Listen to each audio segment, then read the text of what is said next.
करता आम्ही अनपेक्षितपणे म्हणजे पत्रिका होती पण आम्ही काही मार्गदर्शक नाही, पण हा संदेश आपण सर्वांपर्यंत पोहोचावा या उद्देशाने एक छोटासा बोलण्याचा प्रयत्न आहे. तर फार उत्कृष्ट काम आहे वासनिक साहेबांचं की जे परभणीवरून इथं येऊन या छोट्याशा गावामध्ये आपले ऋणानुबंध जोपासत आहेत. त्याच प्रकारे आमचा एक प्रयत्न आहे की वासनिक साहेब आपला जो समाज आहे फार विखुरलेला समाज आहे.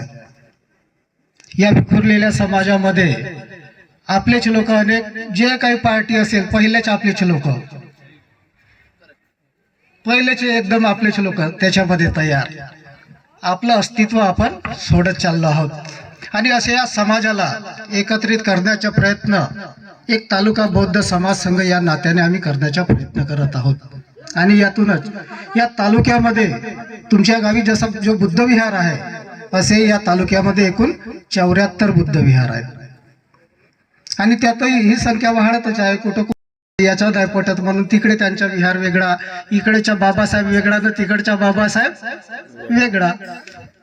अशा समाजाला एकत्रित करण्याकरता मागील 8 महिन्यांपासून हा तालुका बौद्ध समाज संघ संपूर्णपणे प्रयत्न करत आहेत. आणि अशा या संघामध्ये या 74 बौद्ध विहारांना जो संघटित काम करण्याचं काम सुरू आहे हा कशा प्रकारे करावा. तर ज्या प्रकारे आजचा कार्यक्रम केला आहे पाटणकर साहेबांच्या या ठिकाणी भीमगीतांचा कार्यक्रम होणार आहे, आपण ऐकणार आहात. वासनिक साहेब परभणीवरून आले, मार्गदर्शन केलं, गावाच्या लोकांसाठी कार्यक्रम आयोजित केला आहे. सायंकाळ लोक आले, 2 तास ऐकलं, 2 दिवस चांगलं म्हणतील की भाई कार्यक्रम बढिया झाला, बाकीचे दिवस विसरले. हा नेहमी असा होतो. आणि म्हणून आपल्याला या समाजाला संघटित करण्यासाठी मित्रांनो काही ना काहीतरी कृतिशील काम करावं लागेल. आणि म्हणून या तालुक्यातील ज्या आपल्या प्रमुख समस्या आहेत की सामाजिक, आर्थिक आणि शैक्षणिक यावरती भर देऊन 10 मुद्द्यांच्या आधारे जे मुख्य उद्देश आणि ध्येय आहेत त्या मुख्य उद्देशांना घेऊन हा तालुका बौद्ध समाज संघ कार्यरत आहे. आणि हे प्रश्न सोडविण्याकरता वेगवेगळ्या माध्यमातून आम्ही प्रयत्नशील आहोत. आता कार्यक्रमाला फार उशीर झालेला आहे आणि त्यामुळे अधिक न सांगता फक्त जो आम्ही कार्यक्रम आयोजित केलेला आहे तो या स्वरूपाचा आहे की दिनांक 1 फरवरी 2026 रोजी या तालुक्यातील 74 बुद्ध विहारांच्या वतीने धम्म दीक्षा सोहळा आयोजित केलेला आहे.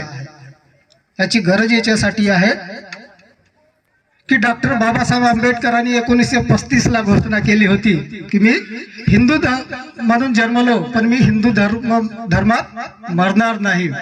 आणि ती प्रत्यक्षात 1956 ला आणली सुद्धा. अर्थातच आपण 1956 नंतर काय झालं, बौद्ध झाल्यानंतर जेव्हा जेव्हा तुम्ही तुमच्या घरामध्ये जा आणि आपापले जात प्रमाणपत्र बघाल तर एकीकडे जात महार दिसेल आणि दुसरीकडे धर्म हिंदू. म्हणजे आपण आताही बाबासाहेबांच्या विचारावरती चालतो का, तर कदाचित नाही. आणि म्हणून हे परिवर्तन घडवून आणण्याकरता तालुका बौद्ध समाज संघाने भदंत ज्ञानज्योती महाथेरो यांच्या प्रमुख उपस्थितीमध्ये सौंदर्य येथील बौद्ध विहारामध्ये धम्म साधना बौद्ध विहार येथे भव्य धम्म दीक्षा सोहळा आयोजित केलेला आहे.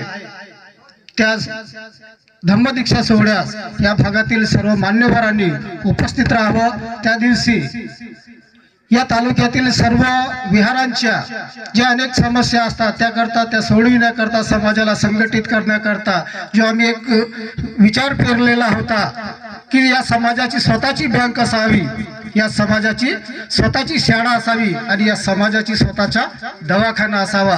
त्यातील जो पहिला टप्पा आहे की त्याच दिवशी या समाजाचा स्वतःचा बँक सुरू होत आहे, त्याचं सुद्धा उद्घाटन या ठिकाणी संपन्न होणार आहे.